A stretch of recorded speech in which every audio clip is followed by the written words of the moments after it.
exhausted, pleading for clarity, but the defendant's mind is tangled in hesitation.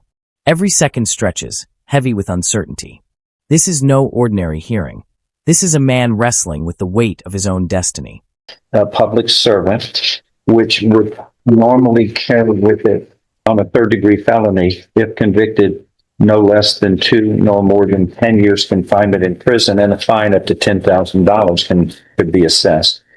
However, there are, it looks like in 2020, you were finally convicted of illegal possession of a controlled substance in 2020 out of Montgomery County, Texas. And then thereafter, after that was final, it is alleged here that you committed another felony of illegal possession of a controlled substance out of Montgomery County, Texas. So if all of this is true the way I'm reading it, correct me if I'm wrong, if convicted of this new offense of assault on a public servant, which is, you would be looking at no less than 25 years in prison, That's correct. up to life imprisonment, as what we call habitual felon. So it's very serious. And Ms. Minaldi has been appointed to help you. She's a very good lawyer. Please heed her advice. You can make your decision. It's your choice. It's your life, like everybody. His name is Xavier Ian Aguar, and the charge is brutal: assault on a public servant, a third-degree felony in the state of Texas. On paper, it's cold and procedural. In reality, it's explosive.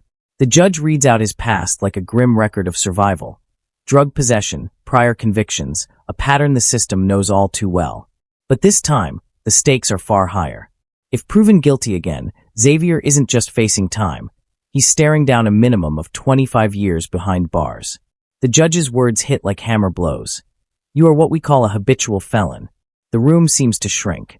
Everyone knows this could be the moment his life takes its final turn.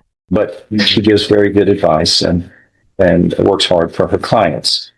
Now, I thought there was going to be a resolvement in this case, but maybe I thought wrong. Judge, we had offered something substantially lower than the 25-year minimum, I believe 7 years. Yeah. And we're being told that he wants to plead, but he doesn't want to do it today, or he's got some reason why he just feels like he can't do that today. And frankly, I'm considering just pulling the offer entirely if he's just going to keep messing around. Well, like every Mr. Aguiar, most cases are resolved by agreements between the parties, plea agreements, and I know it's still appropriate considering the statement that he clearly described, Your Honor. Hold on for a second. Just listen to me first, okay? And then so we don't speak over each other. Did you hear? There's an offer that's been made to resolve this case for 7 years imprisonment, and it's your life. You get to decide and make sure you think that you don't feel pressured, but everybody has to. The prosecutor steps in next, his tone precise and almost impatient. He's made an offer, 7 years, a deal that would close the case and end the waiting. But Xavier hesitates. He says he wants to accept, yet he can't bring himself to do it today. The courtroom tightens with frustration. The state is losing patience, ready to withdraw the offer altogether. If he keeps messing around, the prosecutor warns, we're done. It's a power play, and everyone knows it. The law doesn't beg, it demands decisions. For Xavier, that indecision is deadly. Each moment of silence feels like another nail in the coffin of opportunity. They can't just dwell on it. You've got to make a decision, because that's one direction it heads in. Now, he's just stated that he's considering revoking, withdrawing that agreement, and then just moving forward, I guess, for a trial. Yes. And they can do that if there's not an agreement reached. So it's your life, and it's your decision. And that's the way all plea agreements work, is an offer is made, the defense considers it. Most cases are resolved of that way, but not all of them. And that's why we go to trials. And it's just when there's what we call habitual felon status, where you're looking at a minimum of 25 years in prison, that is just, please think long and hard about making the right decision and considering the advice that you give, because you don't want to make the wrong decision. And Yeah. and it's your life. You get, just like I do, make decisions. But he said that's the. Then comes the judge again, voice steady but firm, almost fatherly, yet unyielding. He reminds Xavier that no one can force his hand. The deal is his to take or reject. It's your life, the judge says, and it's your decision. In the courtroom's tense quiet, those words hang heavy. Everyone knows what's at stake: freedom traded for certainty, or risk traded for pride. This isn't just about one man's future.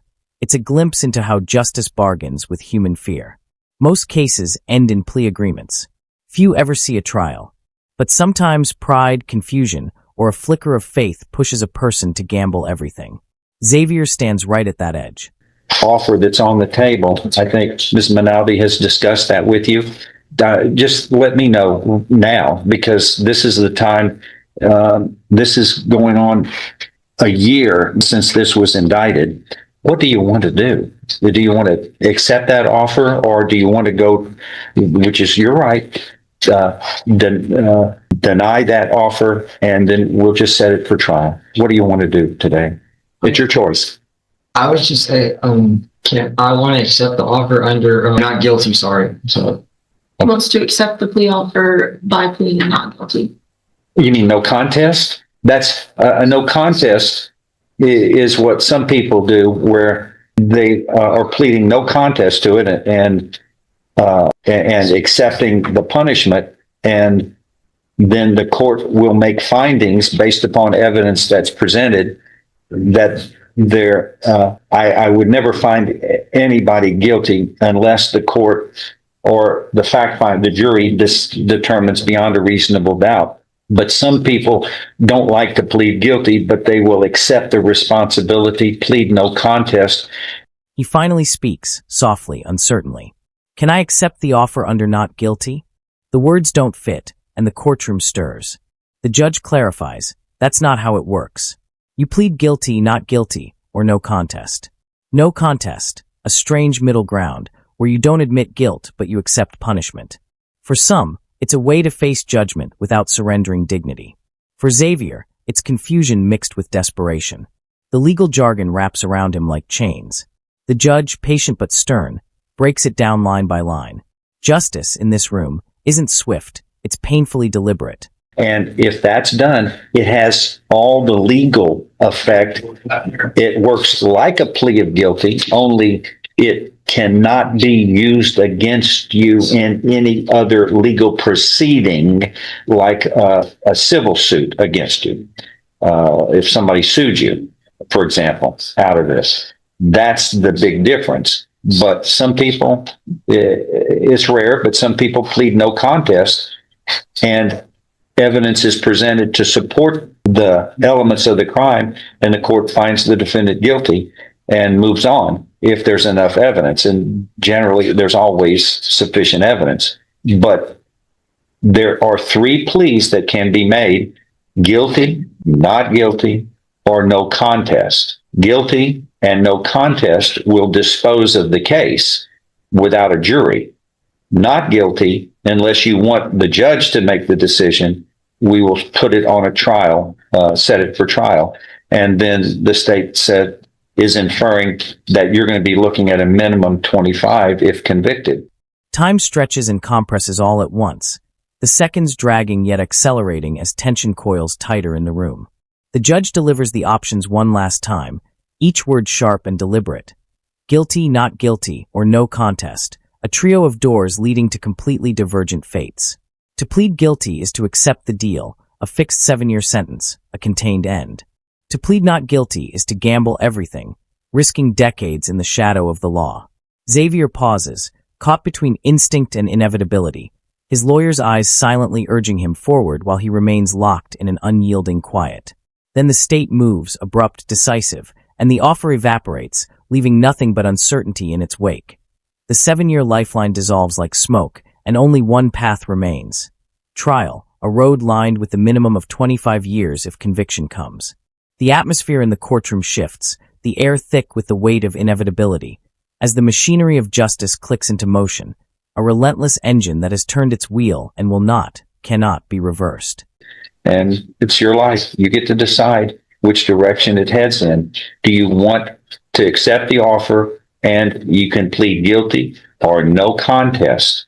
And then that would dispose of the case for the agreement that had been reached between the parties.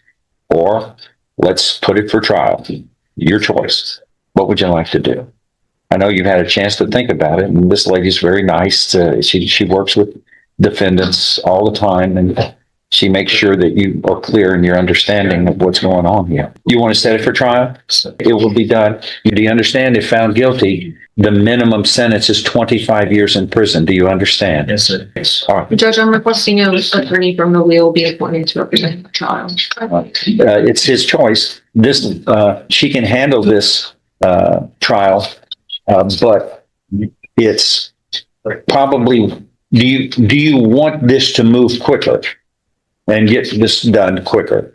Then I find good cause to release Ms. Minaldi, the next lawyer on the trial docket wheel, and I presume you were unable to hire a lawyer. Is that correct, sir? Yes. The judge moves on, steady and methodical, though a faint trace of disappointment shadows his tone. One by one, he reassigns attorneys, confirms indigency, and ensures that every fragment of the record is properly aligned, each motion filed, each signature in place.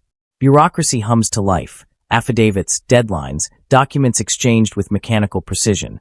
Yet beneath that sterile rhythm lies something profoundly human. A man who once stood behind a deal now stands utterly exposed, stripped of counsel, plea, or protection, staring down the unblinking weight of a trial and the looming specter of 25 years that waits like a verdict already half-written. The courtroom drains of sound and presence, benches emptying until only the faint echo of the decision remains, heavy and unrelenting. For in the quiet machinery of justice, it is often not guilt or innocence, but hesitation itself that delivers the harshest sentence of all. Then the next lawyer on the trial docket wheel will be appointed to represent you. You make sure that there's an indigent affidavit on file here, because I'm looking real quickly. I don't see one of all the things that are filed. I don't see them. I don't. You're going to. I see something that was signed on 11/7, which reflects the defendant is your only income is Social Security.